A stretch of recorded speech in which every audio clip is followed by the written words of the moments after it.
The renowned investor and philanthropist Sir John Templeton, who created the Templeton Growth Fund and became one of the wealthiest men in the world, was deeply conscious of the dangers of material aspirations as an end in and of themselves.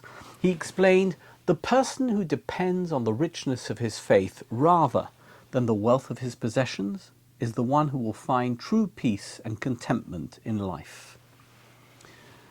In a fast-paced and relentlessly competitive world, where success is often measured by material possessions and social status, finding a balance between materialism and spirituality has never been more challenging, nor more relevant.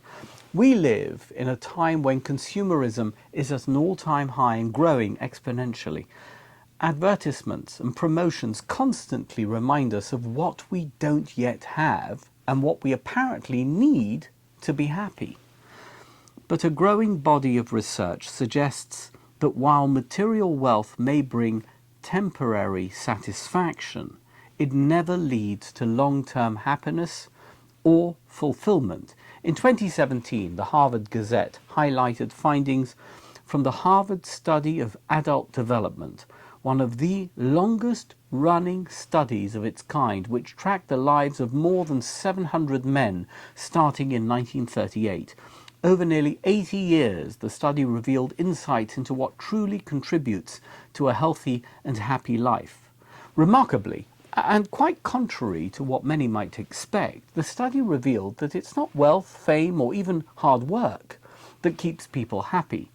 The truth is far more organic. The real engines of happiness are close relationships, a sense of purpose, and a commitment to a cause or ideal greater than oneself. While financial success and material wealth provide comfort, the true determinants of happiness and well-being are those that nourish us as human beings, things that go far beyond the physical or material. Another compelling study has shown that religious people who actively participate in a faith-based community are significantly happier than those who don't, regardless of their wealth or success. The 2010 study published in the American Sociological Review found that people who regularly attend religious services and are involved in a faith-based community almost always report higher levels of happiness than those not involved in such communities. Believing in God and joining with others who share that belief in joint activities significantly contributes to people's well-being. And while this might not resonate with those focused on the next best thing to buy or watching their wealth grow, it's not the size of one's bank account or the brand name clothes hanging in the closet that fosters lasting happiness, but rather the depth of one's connections and the commitment to a spiritual life. It goes without saying that this idea is not new. Thousands of years ago, the Torah already powerfully articulated this principle. In Parshat Eikev, we encounter a verse that has echoed through the ages. Lo al alechem levado yichyeh ha'adam, ki al motza pi Hashem yichyeh ha'adam. No man lives by bread alone, but rather by every word that proceeds from the mouth of God. This was Moses' warning to the Israelites as they were about to enter the Promised Land and start becoming materially aware and independently wealthy. Hey guys, it's easy to fall into the trap of believing that if we just had more money, more possessions, more success, we will be content. Don't fall into that trap, said Moses, because if you do, you will never be happy.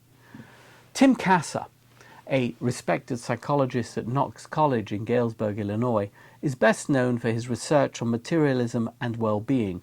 In his book, The High Price of Materialism, he suggests that those prioritizing materialistic goals tend to lower their overall well-being. This is because materialism is often driven by external motivations, such as seeking approval from others or conforming to societal expectations, rather than pursuing internal satisfaction. In contrast, spiritual aspirations, which focus on inner growth, connection to a higher purpose, and the cultivation of meaningful relationships are typically associated with greater well-being.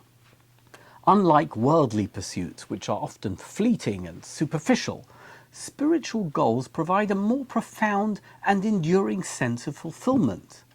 Yet, despite this knowledge, the pressure to conform to a materialistic lifestyle remains strong. With its constant stream of curated images, social media can amplify feelings of inadequacy and foster a desire for more. But at what cost? As people chase after the next purchase or promotion, they may find themselves disconnected from the very things that bring true happiness, community, purpose, and spiritual connection. Rabbinic commentators offer deep insights into the verse in Akev.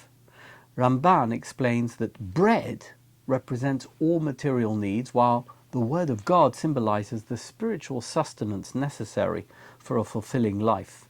The Meshech Chochmah, a later commentary, expands on this idea by pointing out that material wealth can quickly become an idol if we are not careful. When we place our trust solely in our possessions or achievements, we risk losing sight of the true source of our blessings. Materialism can cloud our judgment and lead us away from a life of meaning and purpose. So, how do we strike the right balance between our material needs and spiritual well-being? It starts with awareness. We must recognize that while material possessions can bring comfort, they are not the ultimate source of happiness. Spiritual practices, whether through prayer, acts of kindness, or connecting with a community, truly nourish our souls. History offers us numerous examples of individuals who, despite their immense wealth, only found their true fulfillment in their faith. One such example is the American oil magnate John D. Rockefeller, who faced severe health problems due to the stress of maintaining his vast business empire. It wasn't until he turned to his Christian faith, dedicating his wealth and life to philanthropic causes by viewing his money as a tool to serve God, that he found peace and fulfillment.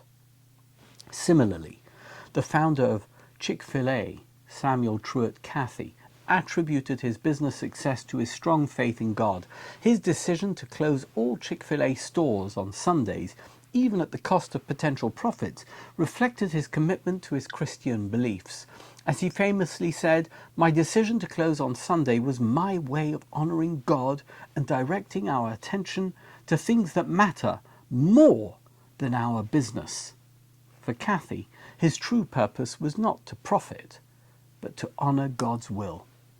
The most famous recent example in the Jewish world is Paul Reichman, the Canadian real estate tycoon. The Reichman family was devoutly orthodox and deeply committed to full Torah observance, even as they built one of the largest real estate empires in the world. But Paul Reichman saw his wealth as a divine trust, using his vast resources to support Jewish education and social causes worldwide. He also insisted that no one who worked for his business, neither Jew nor Gentile, ever did any work on Shabbat. Pursuing material wealth is not inherently wrong, but it must always be tempered with a commitment to spiritual values. It's perfectly fine to pursue material success, but one must recognize that achieving this goal is not the end game. Without an equally strong aspiration for spiritual fulfillment, material success will ultimately feel hollow and unrewarding. No man lives by bread alone, because true fulfillment comes from feeding both body and soul, always balancing our physical needs with our spiritual aspirations.